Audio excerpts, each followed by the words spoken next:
Welcome back. Welcome back. Good morning. We've got the same clothes on. You're just giving the secret away That's to all those people that have got YouTube. You can watch it on Spotify as well, can't you? Yeah. The video on Spotify. But most people now, to be fair, are finding us on YouTube. So welcome to all of our YouTube viewers. Yes. On shorts as well as the long form. Good.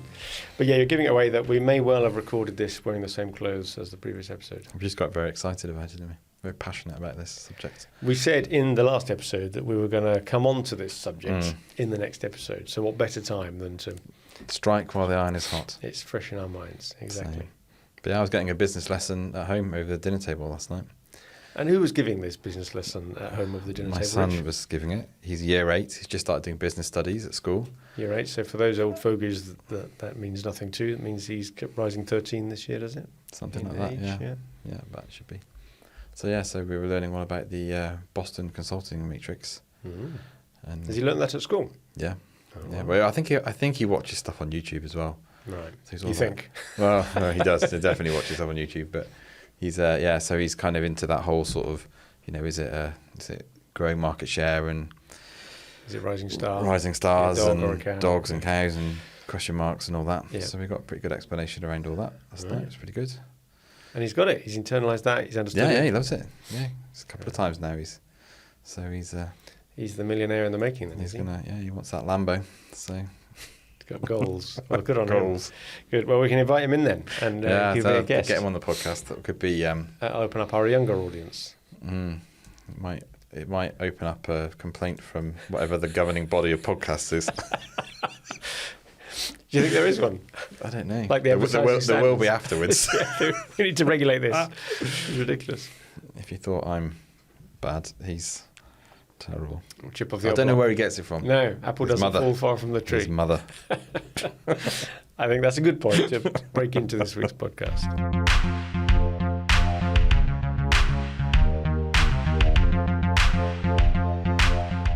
Hello and welcome again to another episode of the SME Growth podcast from Wellmeadow. This is Rich Buckle and I'm Dave Parry. Hello. Hello. We just had a little back. intro there, Just a little giving intro. people a bit of a clue as to what we're talking about today. It's episode 92. 92. How did we get It's here? almost getting there. I know you look back at some of those early ones and think to yourself, we never thought we'd come this far. 92. The original goal was to get to 3. And the stats bear that out, don't they? That Stats. something like 90% of web podcasts don't get past Don't get episode past 3. up 3. So we and said, then right, let's get to 4. 99. Once we climb those dizzying heights, Yeah, 4th episode. we went the next Everest was 21 episodes because only 99% of podcasts don't get past Yeah. 21 episodes. So what percentile are we in now with 92, after this one anyway, under our belt? Don't know, something No. quite small, I imagine. Yeah. Well done for all of those of you that have stuck with us throughout the whole journey, and welcome equally to those that have just found us. It's quite an exciting journey, actually, and we never realised quite how many different topics there would be that we could spout forth on, with the assistance of guests from time to time. Yeah. We could do a proper retrospective of that in 8 episodes' time, 8 episodes time, yeah. when we get to our centenary. Maybe have a cake. Actually, saw that the other day when we got to 1,000 listeners. We had a cake. We had a cake with 1,000. Yeah, we've Not got 1,000 candles, but 4 candles. 4 candles. Oh, that just, yes. Depends on how you looked at it. Actually, if you held it the other way around, it looked like we had 1. Hi, Mum. The one listener who'd listened 1,000 times with different Exactly. signs. Yeah, But good. so the recap. So episode 91 was it episode 91 that we did? That was last week. That was last yeah. week on go-to-market strategy overview. The overview. Yep.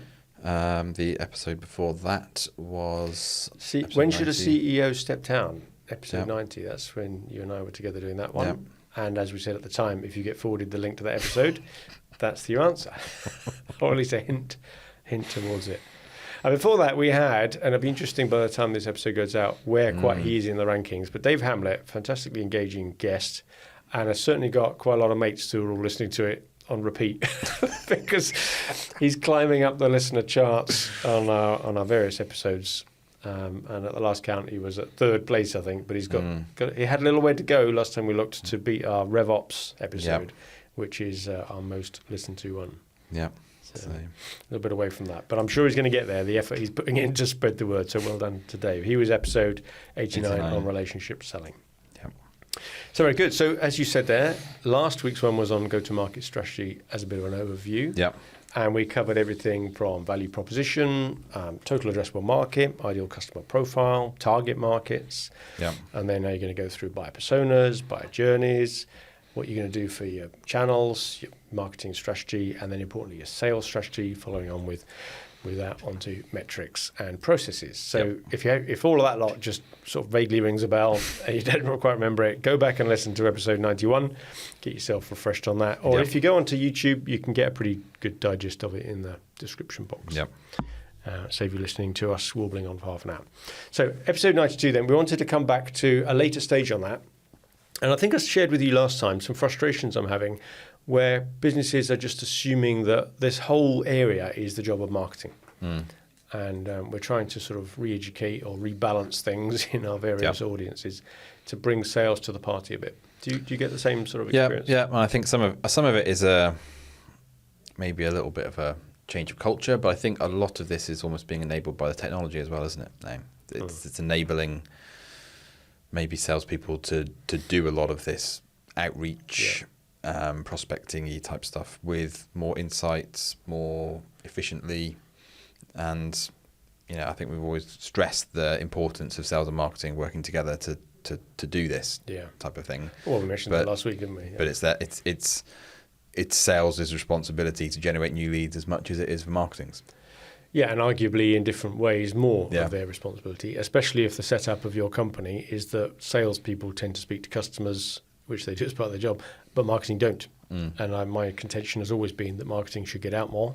They should be talking to customers. They should be doing customer advisory boards or client advisory boards. They should be doing focus groups. They should be consuming publicly available research and digesting it.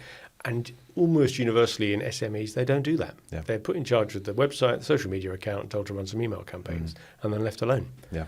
And it's a crying shame. There's a massive untapped resource there. So hence my opening there. We're trying to bring sales to the party. I suppose there tends to be as well more salespeople than marketing people, doesn't it, in an SME? Yeah. And so actually just by sales getting involved in this type of thing, just through sheer volume, you're going to... a never-ending injustice of the way these companies are set up. But the salespeople tend to be more experienced in both their industry and in business generally. Marketing tends to have a profile of less experienced people, certainly in industry. They tend to be more journeymen between industries as they join companies, whereas salespeople tend to try and stick to very sort of groups of industries or markets they're dealing with.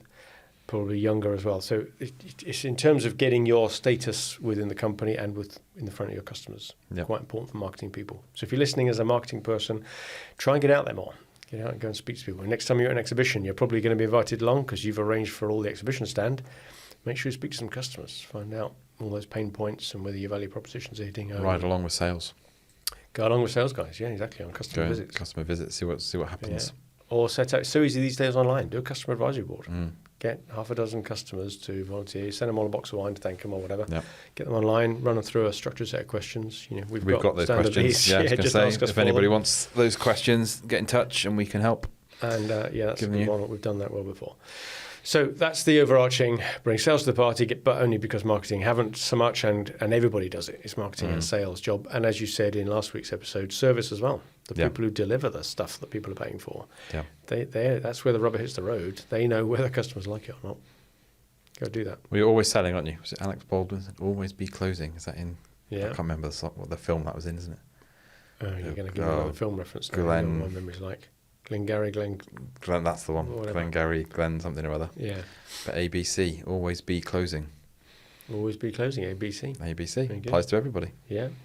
Well, it's like Andrew in one of my networking groups says everyone in the company is responsible for marketing. And selling by extension. Yeah. So, good point.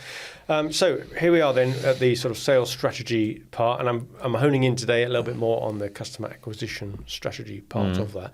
And as you said just now, partly because technology has suddenly come to the point where it's enabling us to approach this very differently. Yeah. And it used to be a very manual task. And we mentioned last week some of the new features that HubSpot themselves are bringing out, part of automation, which is something that we're very keen on. So we wanted to talk a bit about that. Yeah. But we have to take the story back really to total addressable market, ICP, ideal customer profile, and target market. So think about if you had a set of salespeople, how many companies and or people is it reasonable to give them each as a list to say that's your target? Yeah. Hook them. They're not currently customers. They might, I suppose, be lapsed customers if we wanted to put a big grey area in there. But let's assume that then they're not. Maybe they've never heard of you before. How many new customers do you think it's reasonable to expect every salesperson to be working at any one time? That's different from how many they bring on. That's a consequence of what they do. Now, we've got one client that gives, I think, 30. Does Graham do for his team? He puts 30 out. I think Nigel's looking at a smaller number. He wants to start with 10 each, that other company we both know. So there's no right answer to this. It depends on all sorts of things. It's going to probably depend on on your business model and how many customers you need to ultimately bring through to make your business model work. Yeah, you're right. You should work backwards from your business plan. How much of your business plan can be achieved through ongoing business? How much you need to grow or prop up from churn? What's your churn rate? All those kind of things. So work back how many you need. So if you start back there, target accounts, then ask yourself, what's our target account strategy? And that's where the first time I hear people think, oh, not sure I got one of them. They've all got ideas about marketing strategy and maybe a bit about sales strategy. Often that latter one is about existing customers. So ask yourself, if you've not really got this nailed down, what's your target account strategy? And I guess as well, this would apply to both existing and new businesses, maybe in different ways. So there's a lot of people, and it's always been the way, isn't it? Sell to people that you already work with because you've already done the hard yards and all that. Got a relationship. But there's always other opportunities. Maybe you're developing new services, new products. And your customers are expanding into different areas and all of that. So that, again, is back to that whole kind of just really look after your customers, really look after your clients, all of that type of thing. But there's also that bit around target customers, target accounts, target markets of how do you find and identify those new people? Yeah. You've always got to have those coming in. Where would they come from? So you've got your total addressable market, which is way too big, but at least you know how big the pond is. You don't just go and pick randomly, 10, 50, however many you want, companies out of that list. That would be a very scattergun approach. You're looking for some sort of signal. And this is where technology has always been around to some degree to help, but also old-fashioned techniques of just the networking side of things. So it can be done in both old school ways and new school ways. So as a start, and we mentioned last week how any service industry or product-based industry, but with a heavy service element, is going to have a lot more of its business, new business this is, coming from recommendations and referrals. Yeah. So you've got to nurture that. So what's the point of saying, oh, there's a company there, in a very inaccessible part of the country maybe, or, I don't have any contacts with, when instead you could just go to your LinkedIn, use either your Sales Navigator or even your basic LinkedIn and find out which companies out there are not connected to me at the moment, but are a second degree connection. I know, and if you're treating LinkedIn, properly the way it's intended, you should be able to approach all your first degree connections and ask for an introduction. So remember Darren Palatino when he came in and had a lot of advice on when he was a guest on our podcast about how you manage your LinkedIn. So refer back to that one if you want to find out more. But that's one place to start. Who do I know that knows someone that I could benefit from meeting? And that's different from going to your customers who are advocates and just saying, can you refer me to someone? Because they won't know. They're not spending all day long wondering how to help you. Yeah. If it crops up, that's great. Whereas if you go and say, can you introduce me to Mary Bloggs over there because I've seen that her company's doing what we are interested in and you happen to know them. Great. And I think as well, we did the exercise recently internally, I think I mentioned it on last week's podcast, about just map it out as to where your leads come from. Who are your referrers? Is it a particular industry that refers more than others, or is it a particular person or a particular set of people, or what are the commonalities between them? And that, it's just you probably know it in your gut. You know this, Bob always gives us this work or whatever it is, but actually putting it on paper or digital paper was quite an interesting exercise, and you can start looking at that and going, okay, where are the overlaps here and how did that happen, and let's just revisit all this You've done it on a Miro board for us. On a Miro board. It's almost like a family tree. It's which customer gets which customer, who begets whom, and it sort of fans out, obviously, because then you start mapping things onto it. So was that board support work, or was that HubSpot work, and then where did that come from, and how did and then you start seeing the second order referrals that have come through and what triggered that, and it's quite an interesting, it's almost a bit of a it's like a family tree, like a history, the archives almost, but actually codifying it in a way, you start thinking, well, we could really start to drive some strategic insights and action out of it, really, because we're starting to see, well, actually, that's interesting to look at in this way. Well, I say, why not understand how it's working already so you can accelerate it rather than you don't have to invent. And I think it's something when you stick it on something like a Miro board, you can make it a lot more visual. So I've just like snipped the websites of the people, and so it's kind of quite a visual document. But you've also you can share that around the business. So that's a great place to start for us, like a marketing and sales discussion on this. Even some basic color coding to try and understand why it did that, how, why, what, whatever. So was it because the person that got referred from a customer was just a personal friend? Was it someone they did business with? Was it someone that they met in the pub or on the golf course or whatever? Understand some of those mechanisms so you can play to the things that seem to be working most. Is it only from those people that get something back?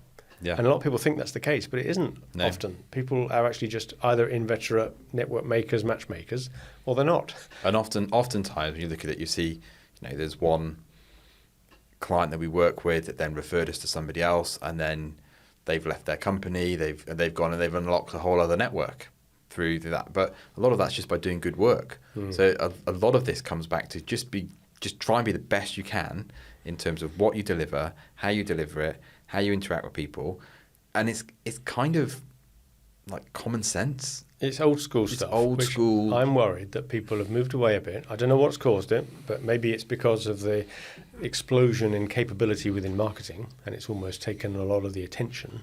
And sales' role within this has kind of been downplayed. And it is something that salespeople probably have to do because it's them that need the relationship other than, say, the marketing people, although marketing can help enable it. But I think we live in a culture now where new is seen as cool, old is seen as not so cool, attention spans are dropping. Actually building relationships with people in a physical world is something that is maybe not quite as... back to the Dave Hamlet episode, isn't it? Not quite as... on trend as it used to be, and there's reasons for that, and generational theory or technology. Well, and the people who don't like picking up the phone, or maybe not everybody is comfortable going and meeting a stranger for the first time, either at an exhibition or driving to their offices. But there's a role for that. There will be someone in your team who is suited to that. So you'll play to your strengths, don't you? You don't get your goalie to take all your penalties. If you start by mapping that out, then that's a good place to start, just to get the lay of the land. So just a bit of tech advice here, and we'll put the link into the show notes. But there's a piece of software, sort of. It's called an extension on your browser. And we use Google Chrome, but I think it exists on Edge as well. So you plug it into your browser, and when you go to a LinkedIn page, it's sort of, I describe it as hijacking the page, but that sounds more sort of negative connotations than it's intended. It adds a little bit into an existing LinkedIn profile. It only shows up on LinkedIn pages when you're looking at someone's profile. But underneath the header bit, there's another box that appears, which allows you to push the button and it brings them into your HubSpot CRM just like that. And I know other CRMs are available, and I suspect other tools work well for that. But for HubSpot, there's a tool called HubLead, which we use. And you click the button and it takes that person's details, as much as they can get of them anyway, and brings it into your CRM and creates a contact record. Now, oftentimes people don't make their email publicly available for understandable reasons, but at least it's linked the contact record back to their LinkedIn profile. Now, this particular piece of software, HubLead, also has licenses built within it for Apollo.io and Hunter, which are the two leading software solutions to help find email addresses for people, given the company name and their name. And so it's built in. So you click the button to enrich the data. 9 times out of 10, it then comes up with the email. Just be careful that sometimes it's deriving it from what it knows as the known format for that company, first name dot last name. So you might get the wrong last name if they've got letters after the name or double-barreled, so watch out for that. Then it sucks that into your CRM. Now all of a sudden you've got a CRM record of a stranger to you that you can do something with. And if you found them on LinkedIn because they're a connection with someone, you can ask for an introduction, and or you can send them an email in a traceable way, so that if they come onto your website, they've been there or filled in a form or whatever they do. So that's just a little tip there in terms of how to really slicken up the ingestion of contact data that you want, as long as they meet your ideal customer profile and they're in your target market.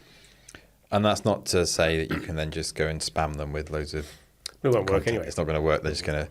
So it's about, I suppose, treating that data with respect, and actually, if they do fit your ICP, then you should have something useful to say to them.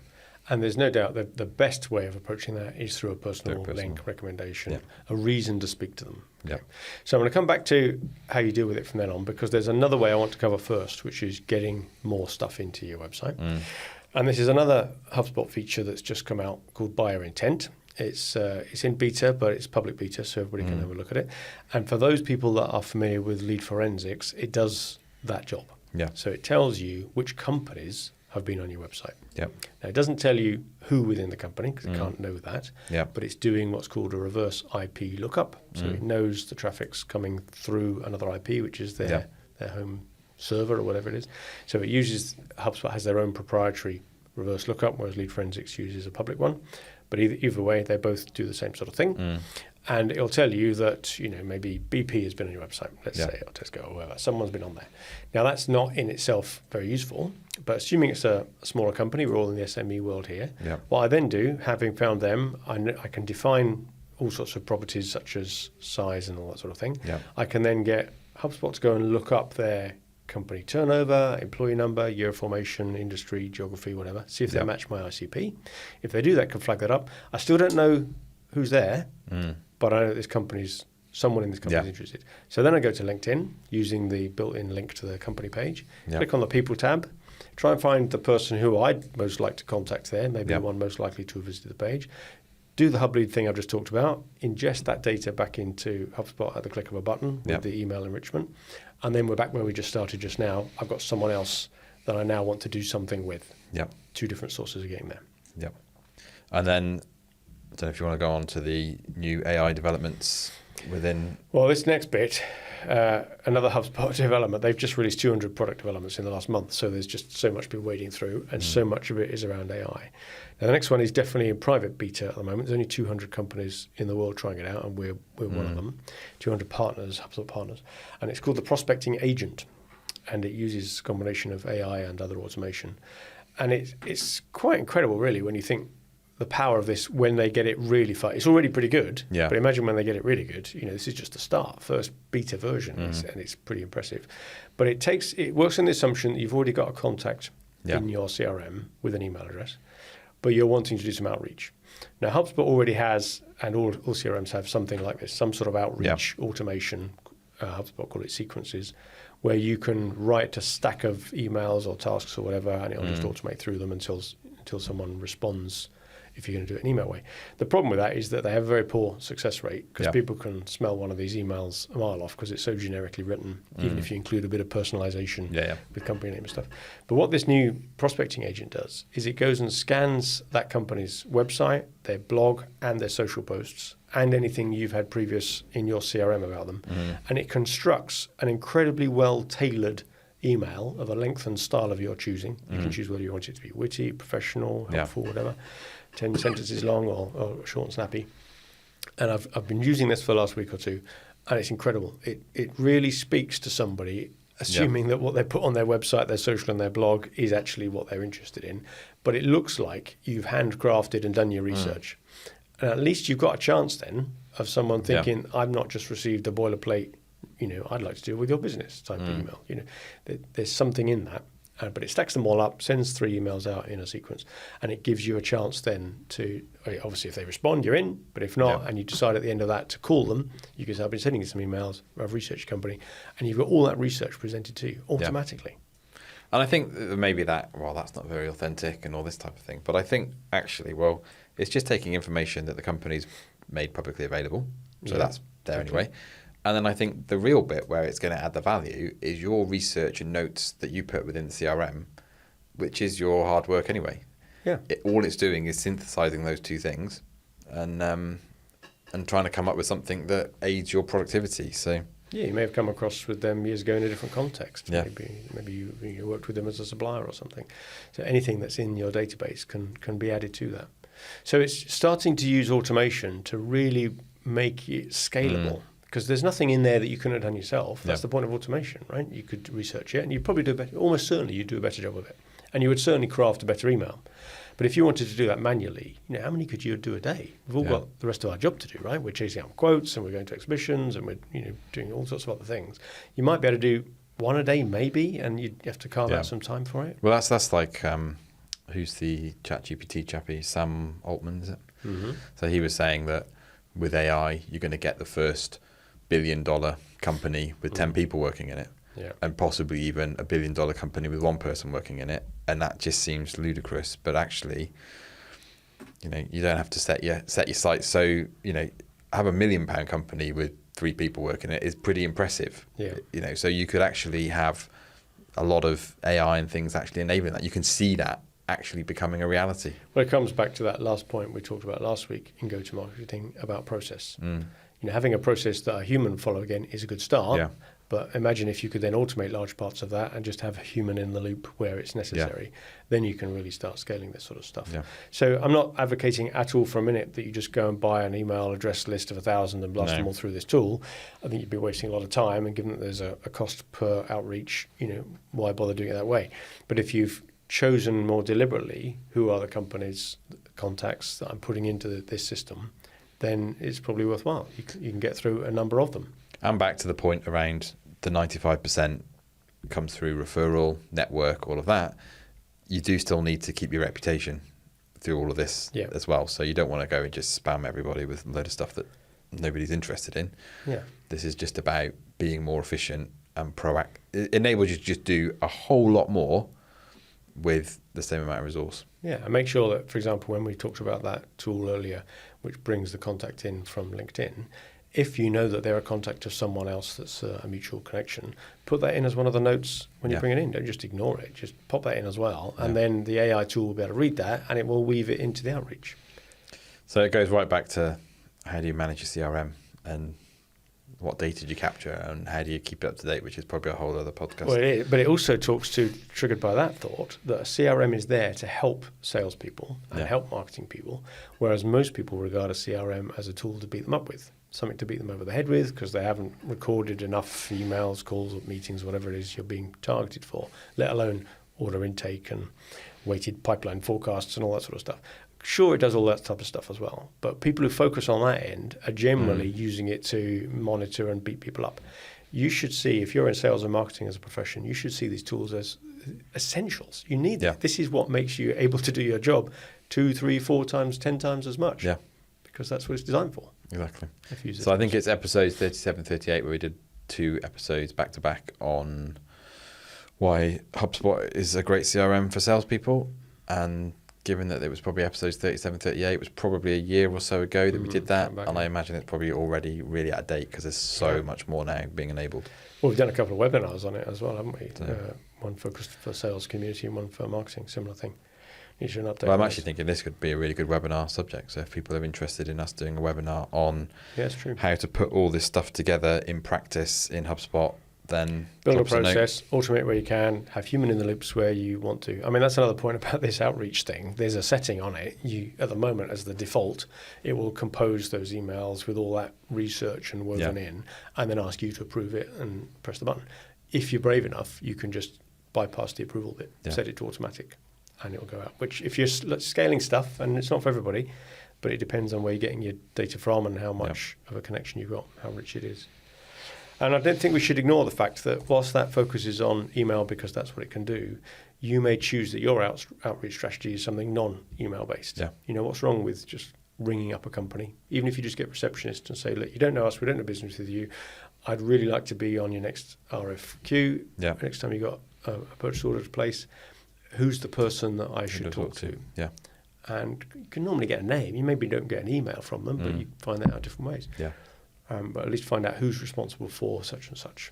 So if you've got your target account list, at least find out a contact at all of them, and then use that contact to find the right contact at all of them, and then work out what your outreach strategy would be. And it might just be turn up on the doorstep, introduce yourself, or find out when they say they're going to an exhibition, you go to the same exhibition and go and meet them. Or it might be to ring them up, or it might be to email them, or send them a letter, or whatever you're going to do. Very good.